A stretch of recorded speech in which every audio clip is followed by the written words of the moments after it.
Hi, everyone. Thank you for joining us for the presentation, Enhancing Trust and Inclusion in Medical Research Among Diverse Populations, Reflections from a Researcher, Librarian, and Health Educator. My name is Erica Lake, and I'm the Medical and Academic Library Outreach Coordinator for Region 6 of the Network of the National Library of Medicine. And I have just 3 housekeeping items to cover before we get started. All attendees have been muted, but we do welcome your questions and comments in the chat at any time.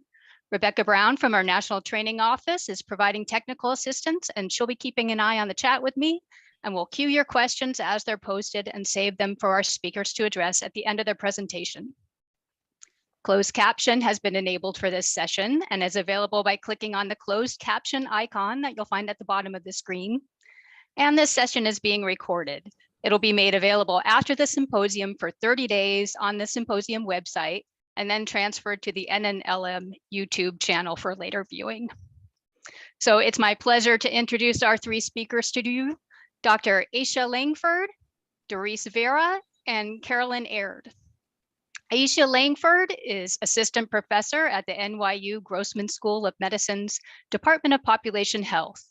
There, she studies how health communication can improve individual decision-making and reduce population health disparities for conditions or behaviors that lead to preventable mortality and morbidity. Dorice Viera is the NYU Health Sciences Library Liaison to Graduate Medical Education and the Department of Obstetrics and Gynecology. She also coordinates clinical outreach for those interested in incorporating evidence-based practice during clinical rounds and conferences. Her support includes, I scrolled too fast. Her support includes evidence-based instruction, collaboration in systematic, narrative, and other review type research, and using tools such as EndNote and Google applications for knowledge informatics support.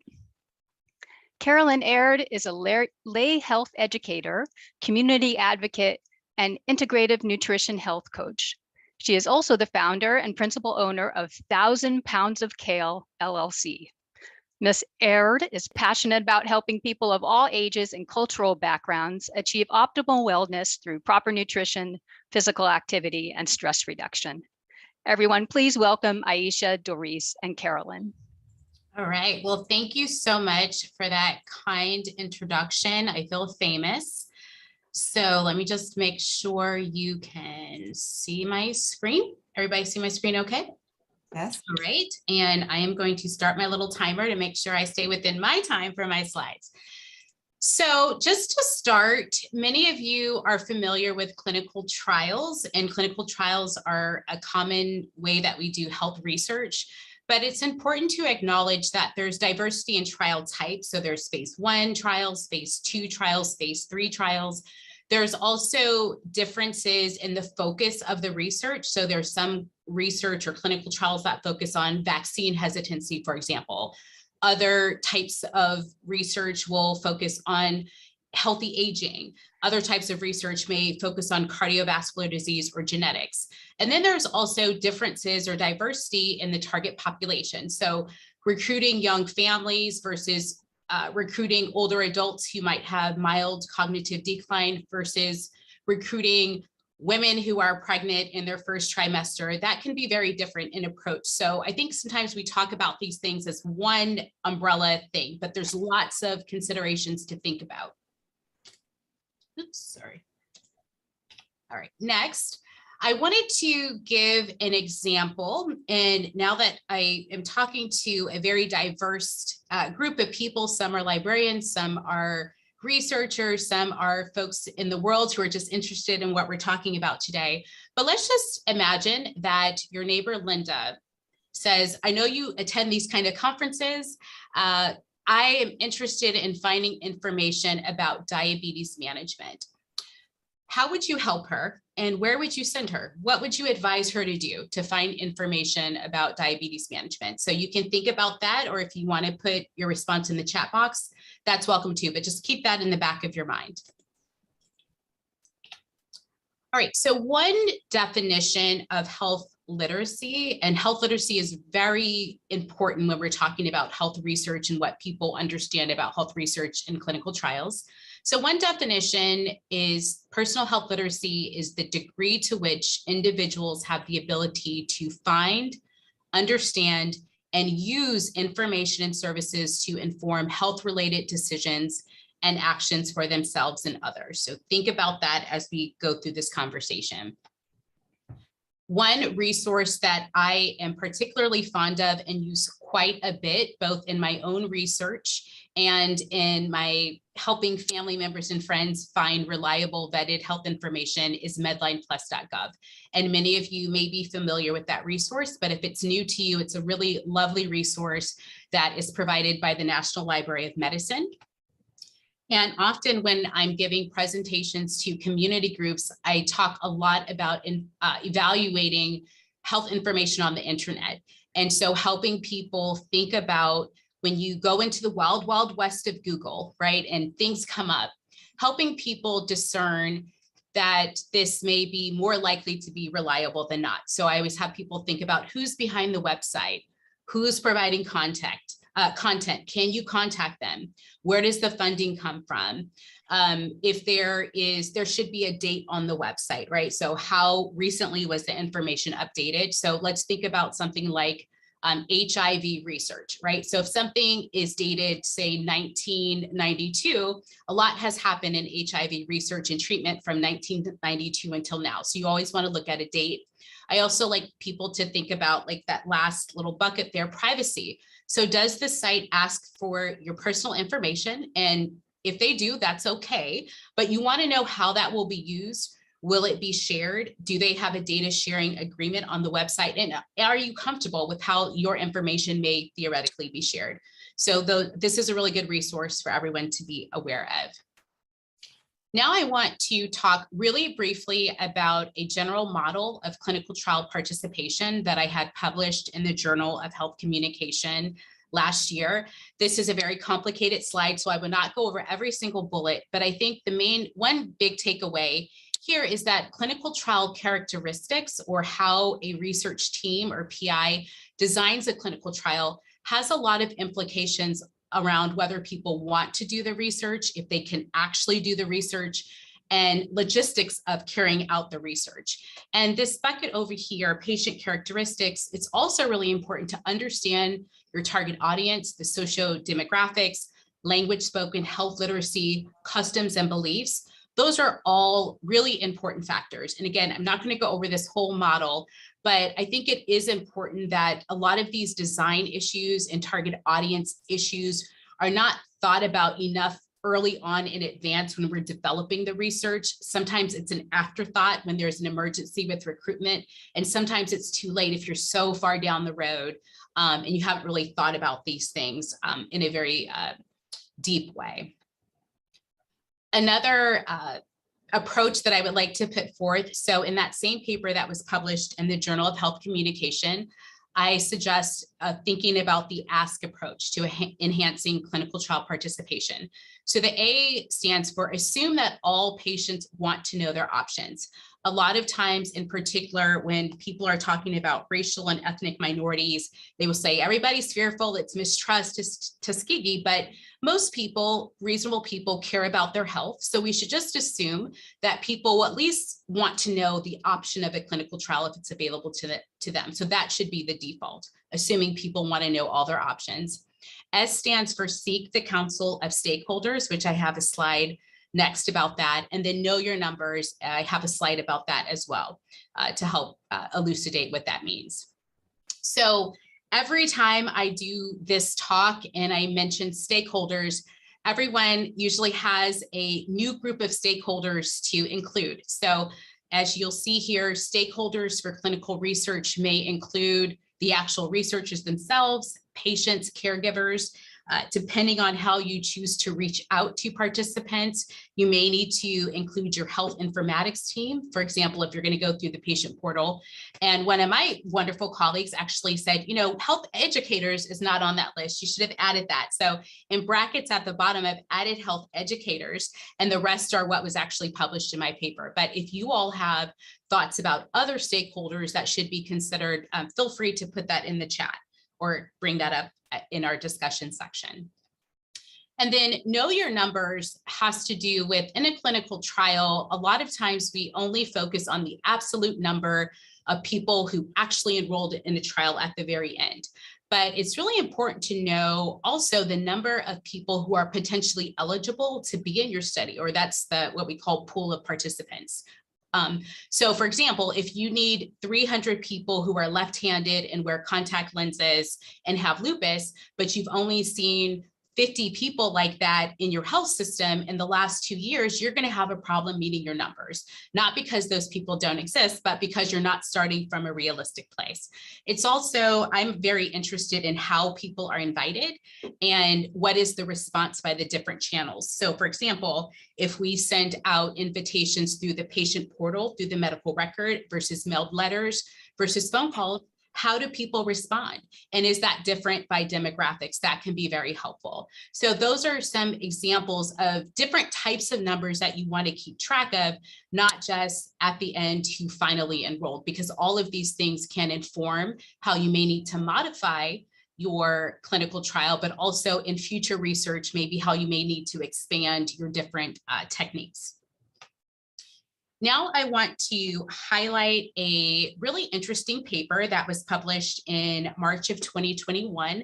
And Derek Griffith is a colleague and a friend of mine, so I'm a little bit biased here, but it's a really interesting paper that talks about the nuances between the terms mistrust, distrust, and low trust.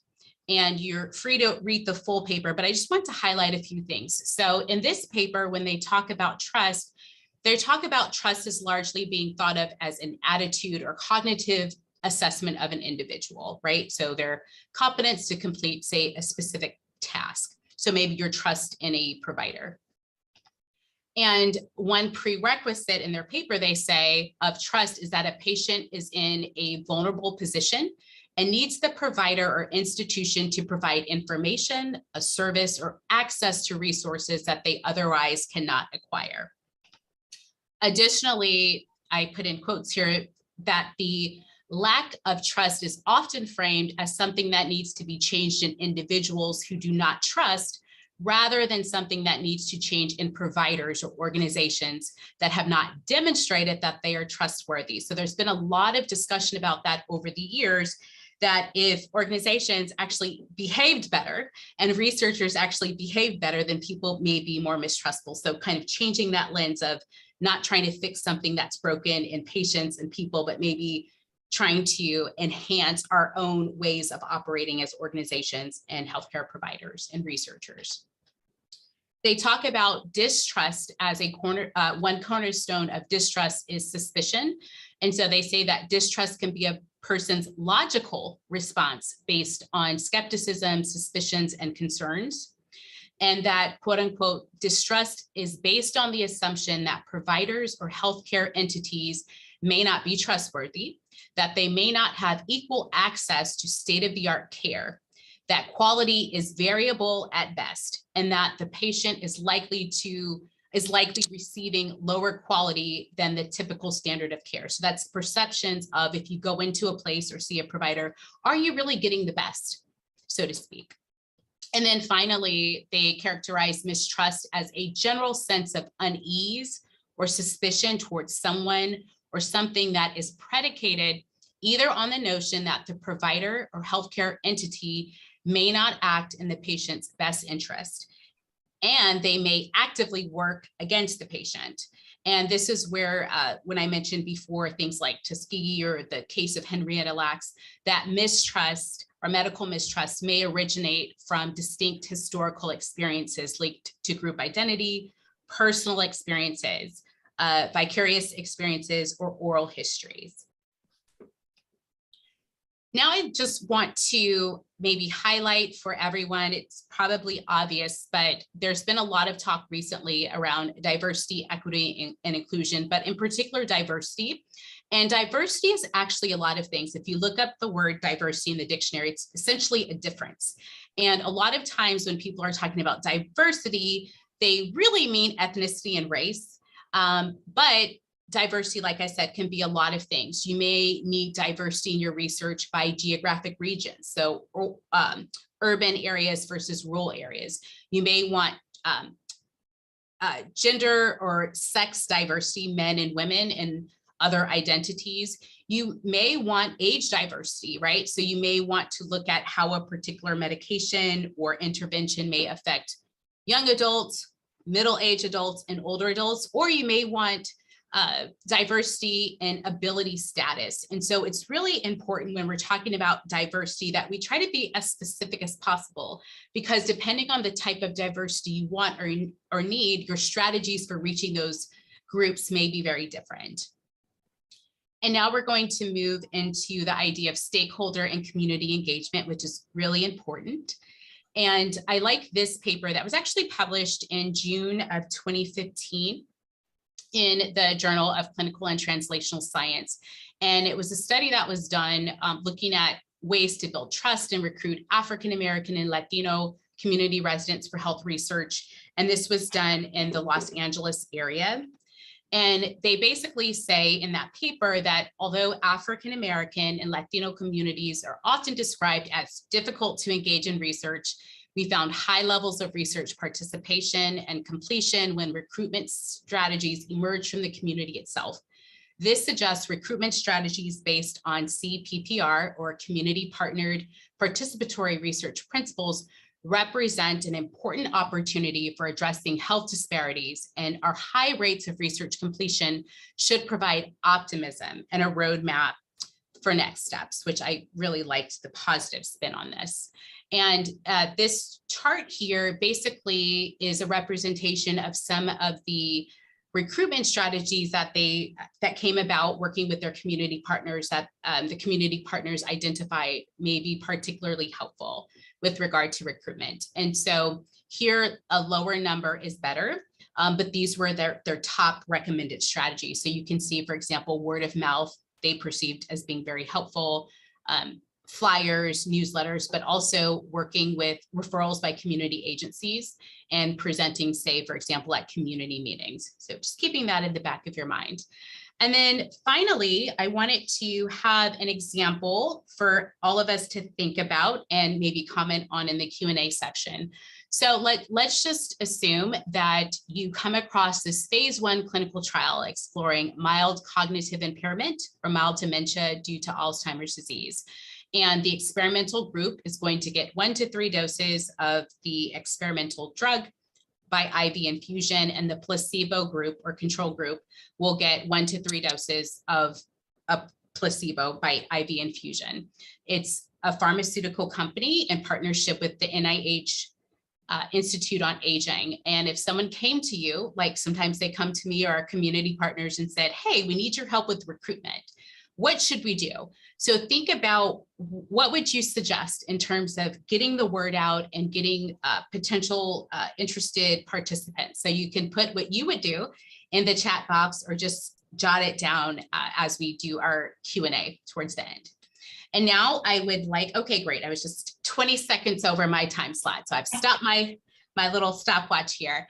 And now I'm really, really excited to have a Q&A panel with my lovely colleagues, Carolyn, who's a health educator, and Dorice, Viera, who is a librarian by training and does a lot of other amazing things. So I'm going to start with Carolyn, and let me stop my slides now, if that's okay. And Carolyn, so can you give, as a health educator, a real world example of successful community or stakeholder engagement? And in your opinion, what made it successful? Okay, thank you. I began doing research in the community in 2012 at NYU Langford, Department of Population Health. My first introduction to community-based participatory research was with Dr. Joseph Ravenel, who at that time was interested in hypertension and colorectal cancer in Black men. So he put together a study called Men's Health Initiative. And it's amazing because he broke that up into 2 different studies, one called the Mr. B Project and the other one called Faith CRC. We were a team, and in the first year screened 10,000 men for high blood pressure. We enrolled over 800 into the Mr. B project, which was barbershops attendees, and the Faith CRC project, which was collectively different churches. I think what made that studies, I'm telling you, 10,000 people in the first year. I think for me, what made it successful was we went into the neighborhoods in all of the boroughs. We knew where the underrepresented live, but we wanted to meet with them. And what I found out was when we showed up week after week after week, people would show up waiting for us. They wanted to know, why are we here? What it is we're talking about. And then some of the team would share what we're looking for. Now, keeping in mind, we're talking about Black men who, are disproportionately dying from colon cancer. So that study focused on hypertension. And when people were able to get free screenings, for high blood pressure, they were finding out that they had high blood pressure. And we were able to direct them to get resources, to get help, or to enroll in the study. And I think it was a wonderful opportunity for me, and it kept me going to today. Okay, great. And I think you mentioned a really important thing. Sometimes we hear about helicopter research at academic centers, and the idea that we just come into communities when we need something and then they don't see us. So that idea of being present and showing up often helps with relationship building, which is really important. My second question is, what would be your number one tip for people like us listening to help build trust and inclusion of diverse populations who are currently underrepresented in research? I think from my experience, the number one tip is go into the community. Go and make sure your stakeholders include everyone. I mean, there are so many different types of stakeholders that want to participate. Food pantries, soup kitchens, health fairs sometimes in a park, depending on what the season is. Besides barbershops, churches, and salons, you can go to a block party and show up. People at block parties are like, really, what are y'all doing? And I find that what makes it successful is we show up. We always have to keep showing up and be consistent in showing up and show up where they are. Oh, one other tip, have something that you want to give back to them when you show up. Sometimes they want to know, well, what am I going to get? And sometimes giving them a flyer and recently hand sanitizers, always have something that you want to give out to the individuals. They want to receive from us as well, tangible items. Agreed. I used to do a lot of health fairs when I was a community outreach person way back in the day. And even if it was like pens and pencils, I was just surprised. People love little free things. It could be. I do myself. Yes, and me too. I love free things as well. So my next question is, in your opinion, what are some of the benefits of having a health educator like yourself on a research team? Because when we think about research, we usually think about the doctor or the PhD and maybe a study coordinator, but we don't always think about the added benefit of having a different perspective of a health educator. So what do you think are some of the benefits? Well, what I learned is, health educators, they usually have bachelor's degrees in health education or health promotion. Some of them go on and get a master's degree in public health, like I did. And then we bring to the table natural leadership abilities and communication skills. We want to be comfortable talking to the people. We serve as liaisons and coordinators. And sometimes we find ourselves mentors in the community, mentors in public health. We're there to gain trust in the community, hopefully bringing awareness to preventable chronic diseases, but also to connect them to the research team. They're not necessarily looking for people in white coat jackets to show up in the hood. So when we do show up there as health educators, knowing that we have some knowledge of health promotion, they trust that we know what we're talking about while we're there.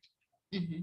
And some things that come up is there may be a need literally in the community for information. So like if their loved one was just diagnosed with breast cancer or diabetes, they may say, Carolyn, this happened, even though you're here to talk about sleep, this came up in my family. Do you have any information or resource? And because you're really skilled at that, you could be providing a service that may seem, relatively small to you, but people don't always know where to find good sources of information. And that can be a wonderful contribution as well, because as a health educator, you're skilled at doing that as well, in addition to building relationships and really being a friendly face between the community and the health system. And then my next question is, feel free to share any other lessons that you've learned from advising and collaborating with biomedical research projects with racially and ethnically diverse populations, but also age diverse populations. So any other reflections you'd like to share? Well, the first thing that I discovered was the community would ask, what is this about? They want to know, and they want to know you want to answer the question. And when they ask you, well, what is this about? And why are you here? When you begin to take the time to answer their questions, as many as there could be, you're showing that you're not in a rush to get in and out. You know what I mean? That they are people with feelings and concerns that normally would not have access to a doctor or even consider going to see a doctor. So I find even when we're doing consenting, they talk about everything other than what we want to consent on, because they take that time to tell you about their lives and what their other problems are. And being in the community as a health educator on a team looking at specific research, it gives me an opportunity that if they were to ask me, for instance, diabetes, and I'm looking at hypertension, I know how to say to them, I'll come back with that information for you. And I find they're looking for me to come back. And when I come back with, literal information that I can share professionally based on what, the content's supposed to be, they're happy and they start trusting that they can talk to us about anything besides just what we're there to study. Okay, great. Awesome. So we're actually a little bit ahead of schedule, which is wonderful. So I'm already seeing lots of questions in the chat, so that's awesome. And now we'll move over to Dorice, and who's my amazing medical librarian colleague, but all that in a bag of chips with other things as well. So Dorice, would you mind giving us a real world example of what you consider successful community or stakeholder engagement and what made it successful? Thank you. So I'm sure most of you know what systematic reviews are, particularly if you're librarians, but for those of you who may not, just generally speaking, a systematic review is scholarly journals, it's scholarly research where journals address a specific question. And 9 times out of 10, librarians are part of the process doing the literature search, but not always. So the librarians or someone hopefully will do a comprehensive search of a topic through biomedical databases. Then the authors screen, assess, extract, and analyze the data for evidence to determine if an intervention is effective. It takes, and this is truly, truly a general estimate, about 1 year to do a proper systematic review. There are countless other types of systematic reviews out there, but this is what I'm using just to anchor this discussion. So it's just the overall gist of this. So why is this important? Health practitioners like to go to systematic reviews because it's condensed information. All of the information has been examined. They want to take an evidence-based approach to addressing a medical problem. So they like to turn to systematic reviews.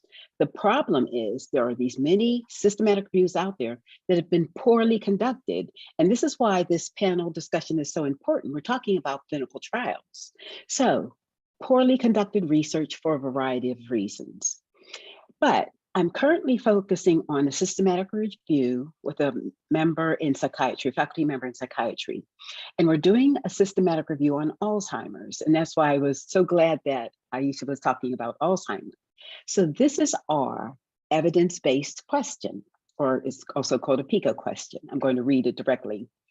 Among female caregivers of Alzheimer's patients, where caregiving is conducted in the home, what interventions are effective at reducing stress as measured by biomarkers? Okay, wow. I can't go around saying, oh, I feel better now. No, I can still be kind of stressed out here. So what we're doing is we're doing what is called an umbrella review, because there are over 100 systematic reviews on women, stress, and taking care of Alzheimer's patients. So now when you start looking at the literature, these several of the reviews were poorly done. So if a doctor's trying to make a decision on community health and they're using a systematic review and the information really is not good, how are they going to make a proper decision? Then we're looking at subsets of information. So first of all, we want to concentrate on women, but I was particularly interested in doing the subset on ethnic groups because Black women and Latinx women, we bear the brunt of stress differently, and they're looking at cortisol levels. So everyone hears cortisol now in the news and on your social media platforms. What does that mean? So we need to look at this very, very closely. Many systematic reviews look at randomized control trials, but there are so many other types of studies that are out there. And so we need to make sure that all of the evidence is being considered. And for those who are librarians, you may want to look up something called AmStar2. That's a way to assess the quality of the information. And then we can start doing umbrella reviews and working on umbrella reviews to make sure that the best interventions are getting out there in the community. So this review, it's going to make a difference for female caregivers because we bear the brunt of caregiving. It's going to help impact stress. It's going to impact 2 major communities of women who are so badly affected by this issue. So thank you for that great question. And that's how we help with. I was gonna say, I can't wait to read it. I self-identify as a woman and I've taken care of my grandmother who had Alzheimer's. And I can say it is stressful for the whole family, but we know women tend to do generally more caregiving as a group of people. So I think this will be a really important contribution to the literature. And then my next question is, I'm assuming that many of the people in the audience are either a community or academic librarian, not everybody, but some. And so what do you think community and academic librarians need to know in order to better support inclusive research? Now that's another great question. So, did you all know that the literature review requirements are much more stringent for doing animal research than human research? So I used to do a lot with something called IACUC. There's the IACUC and the IRB. IACUC, you have to prove that you're doing a certain type of research. It's called the 3 R's, and that you're, reducing, replacing, and I can't remember the 3rd R right now. So there are certain standards that you have to meet when you're doing animal research. We don't have those standards for humans. Okay, so that's one of the things that we have to start doing. We need to get our foot in the door and say, how can we help you get the best information? So we need to sit on IRBs. I sit on our IRB here at NYU, and another librarian does as well. We sit on as non-scientists, and we participate in the full research process. We are 100% equal members on the team. But I know it's not feasible for everybody to sit on an IRB. So what else can you do? You can contact your IRB and explain the role that librarians play in searching harms particularly, but also benefits of interventions and medical devices. Now, I want to say something, and I want to say it very respectfully, and a lot of librarians probably remember this, but there was a clinical trial going on at Johns Hopkins where a healthy volunteer died. And a librarian, to my knowledge, I'm pretty sure that's what it was, a librarian didn't do the search. And so had a librarian been an advocate for us being at the table to do their searches, could it have been prevented? The other thing is, I know, again, it's kind of hard to get on the IRB side. So you can take a 2-prong approach. Start meeting with your departments where clinical research is being conducted, and say to these department heads, we can help you. We can do these basic searches. We don't need to do a systematic review type search. We want to get the highest levels of evidence to show that this is good or this might be harmful. Public librarians and those working in the communities, we can start doing these community activities where we start talking about What is clinical research? COVID is the best example. I actually saw Aisha give a presentation on COVID, and I wanted to say, we need to do this in the community because people don't get a lot of just basic things like, what is the process of a clinical trial? What are the stages? If they had known the process and the stage, some of these arguments probably wouldn't have happened. Community projects where we're focusing on informed consent. What is informed consent? So you get this 20-page, 30-page document. Who's really going to read through that and understand it when you're suffering?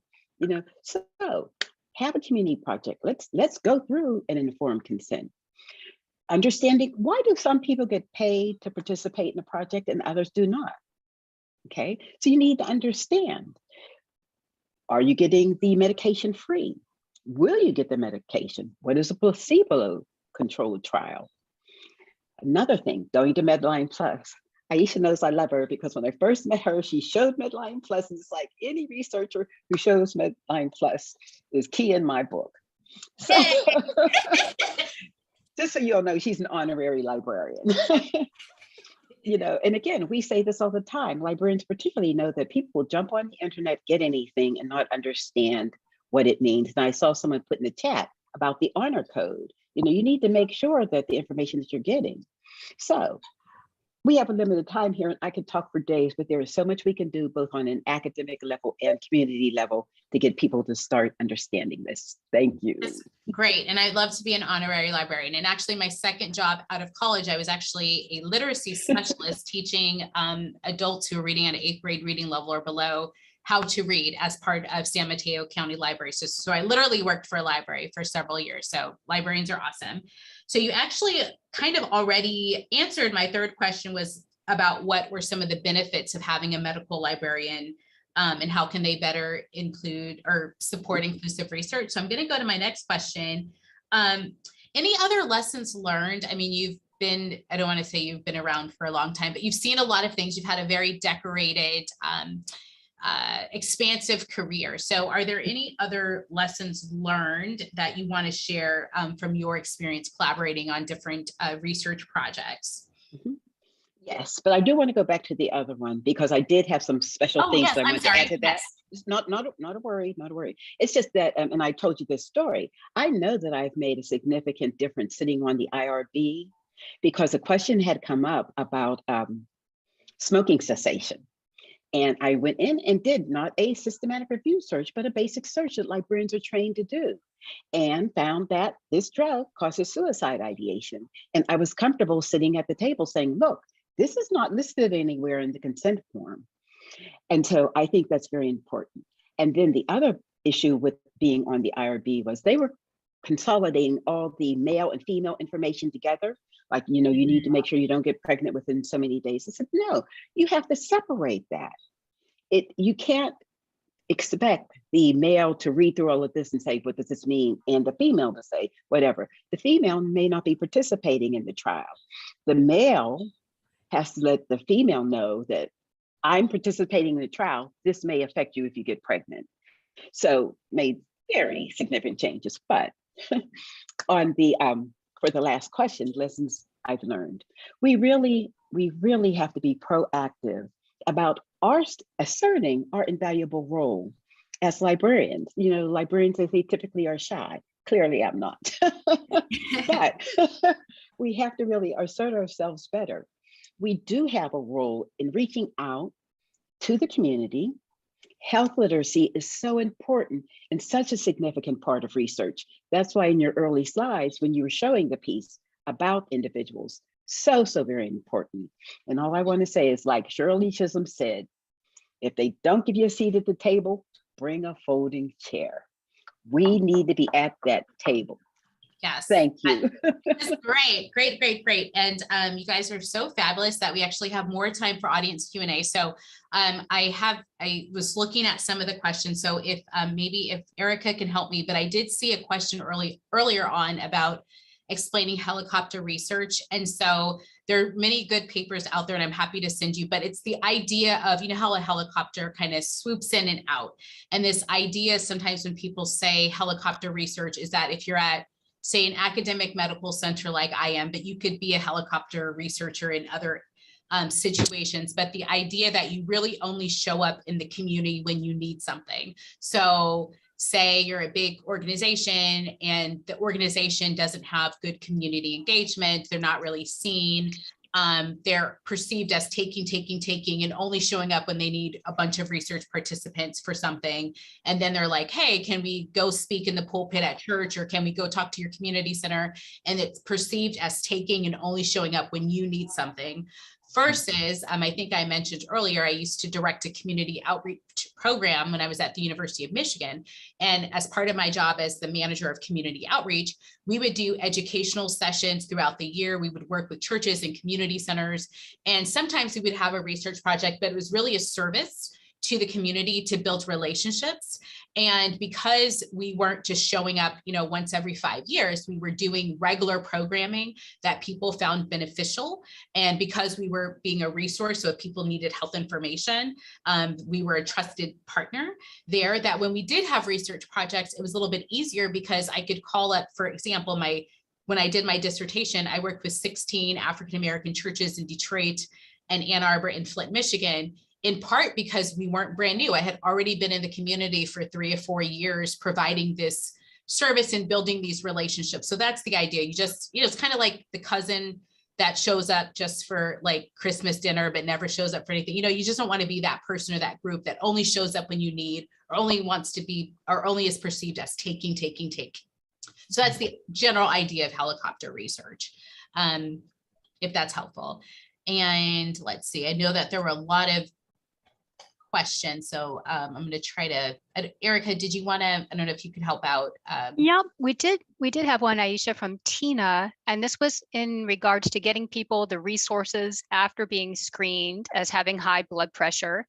Did this give them the reassurance to trust the medical community, and how is the divide crossed? So Carolyn, do you want to kind of attempt that?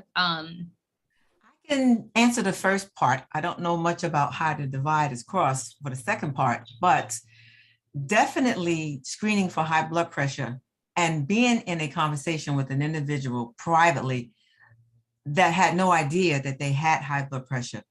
For us to be able to screen for that and inform them that they are walking around with a risk of a heart attack or a stroke, not to mention further down the line, colon cancer, bringing that information to them when they weren't aware of it was definitely helpful. They trust because they weren't aware of it. And we are showing that this is important not only to us, but for you also to know that this is going on in your own life. And the most important thing for me was coming back every week, because if we showed up 1 week and didn't come back the following week, they just felt like what Dr. Langford just said also, we were in and out. And if they have additional questions, we were there to answer those questions. So I think it does help a lot, with trusting the medical community. Right. And I will also say that particular project, Dr. Joseph Ravenel was the PI, or still is. He's still doing a lot of community-based work. And Dr. Ravenel is actually a hypertension specialist and primary care doctor. So I don't know if he still sees patients directly, but if there is a need for people to be connected to care, there's patient navigators and people who can help with that. But also like the physicians or the researchers on the team usually will pre-identify, okay, we're going to give out this pamphlet, say from the American Heart Association, or this information about the DASH diet, or direct people to medlineplus.gov. So there's usually some kind of provision of vetted resources that the study team is able to give out as a follow-up. So it's not just people thinking about things on the fly. And that's another way. And so, crossing those divides can be difficult. It's not overnight, but it's like with any relationship. If you think about your best friend or your husband or wife or whatever, you didn't trust them when you first met them and say, hey, I guess if you're in Vegas, maybe, but most people, you don't say, hey, person, I just met you, come over to my house and let's spend the rest of our lives. You get to know them. They become consistent. They show up. They treat you kindly. If they make a mistake, they acknowledge their mistake and apologize. All of those things that, are present in our personal lives. They're kind of, broad themes of how to build relationships and communities as well. And if I can add to that, one of the things that you can do, particularly when you're at health fairs and community fairs, your local governments typically give you pamphlets and things like that that you can hand out. So if a question does come up and you weren't prepared for it, you're doing colon screening, something comes up on diabetes, if you have most of the basic handouts, we do health fairs all the time, and here's the information. And then the one thing I want to add is with the free giveaways, pre-COVID, of course, we used to get condoms from the government, and we'd have a big bowl, and folks would go in, reach their hand in, and move on. And if that's going to help curb some of these issues, by all means, what a good investment. Mm-hmm. Agreed. Wear condoms. Good, they help. Blood pressure, at least. Yeah, but yeah, exactly. We did have, changing the subject abruptly here, we did have another question about those poorly done systematic reviews that continue to get published. And Dorice, if you could comment on how you think we could change that trend. Umbrella reviews is my favorite now. I'm working on 3, and I love doing that process because it's very easy to highlight. The next step is to get them published, but also to start educating our communities that are using them. They have to understand, it drives me nuts when someone says, oh, I found a systematic review. Okay, I look at it. They've only searched PubMed. So did they really get all the information? So one is we need to help them start understanding the systematic review process, systematic reviews, and then we need to start doing more training on critical appraisal of quality reviews. Yeah, and I would say I love librarians, and it's very helpful. Like many of my librarian colleagues, both here at NYU and other universities that I've been in, typically my understanding is like a systematic review, you typically need at least 3 database sources. And so I didn't know that before. So it might be PubMed, it might be like the CINAHL, which is nursing, and it might be Web of Science, but typically you have multiple ones, and I didn't know that. And so having a librarian colleague is really important.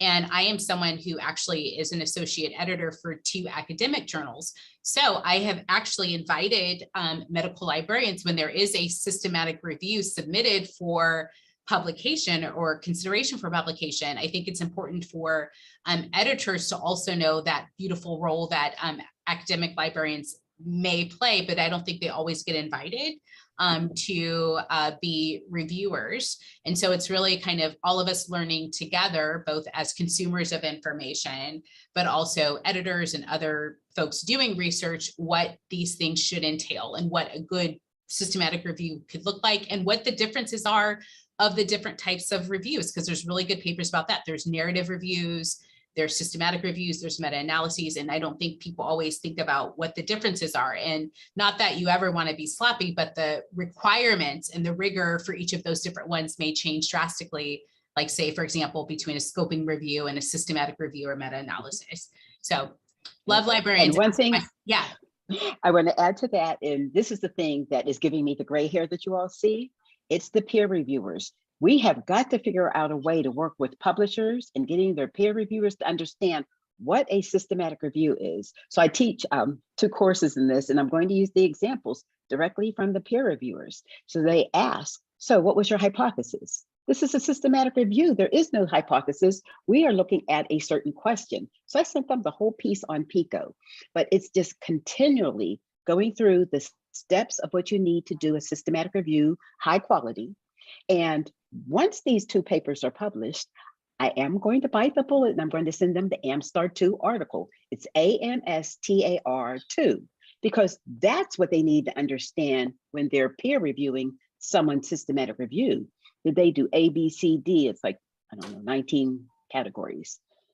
Peer reviewers do not know how to evaluate a systematic review. right. Sandy said yes. Yes. And actually just thought of another question, actually for Carolyn. So one of the things, so I actually run a patient advisory council for research, and the council members are paid. And I think historically, a lot of people think like that community groups and community advocates should just donate their time for the love of mankind. So can you just talk about like the appropriateness of paying our partners, our community centers and our community partners. So if we are going to say we value their contribution, we should act in ways that values their contribution, and payment is one of them. It's not the only way, but what, if you could just talk about that, because there's a lot of interesting conversation about who should be compensated and who should volunteer and work for free. And I'm a big advocate that we should be paying our community partners and health educators and community health workers. I don't think people should work for free, but that's my bias. But any thoughts you have, Carolyn? I think of two things. We have some nonprofits that we were partnering with, and when we would show up to a nonprofit and what they were interested in was, let's say, food banks, for instance, and providing food in the community. If we were going to partner with the CEO of that particular nonprofit, we would sit down, find out what their needs are to keep that nonprofit going up, and absolutely offer them a monetary amount, not a contract per se, but to provide for them a small token of not only our appreciation, but to put towards what they were already doing in the community with that nonprofit. The same thing for, let's say, barbershops. In that particular study, they have to pay rent. And when you walk into a barbershop, the owner of the shop, he see you coming in and you may be standing there with your team, but then there are all these fellas and people there that are waiting to get a haircut. You're having a conversation with the owner of the shops. When the shop owner decides to partner with NYU Langone's Help Study, and we provide an opportunity to bring to the barbershop a small portion funds that will help the barbershop stay open. We don't need for the community's CBOs to go out of business. We need for stakeholders to stay in the business that they're already doing. And I don't really have a problem with providing monetary benefit for these stakeholders. I think it's a good idea. Right. Very good point. All right. So let's see, did we have, I know there were a lot of good questions and comments, so I want to make sure. Do have another one ready for you. Okay. And this is about what can health librarians on IRBs do for patients and tribal participants aside from advocating for their ethical treatment and trials. And Heather said that she looks over protocols and argues for more equal and ethical treatment and more inclusive practices overall, but feels that she could be doing more. So one of the things is not only for the tribal groups, there are a lot of vulnerable sets like prisoners, children. I think this might be a time to call a special meeting where we're talking about what can we do more and start getting those who are the true stakeholders on the other end to say what it is that they need, because things have changed so dramatically over these last 2 years. We're starting to understand the nuances of what's going on.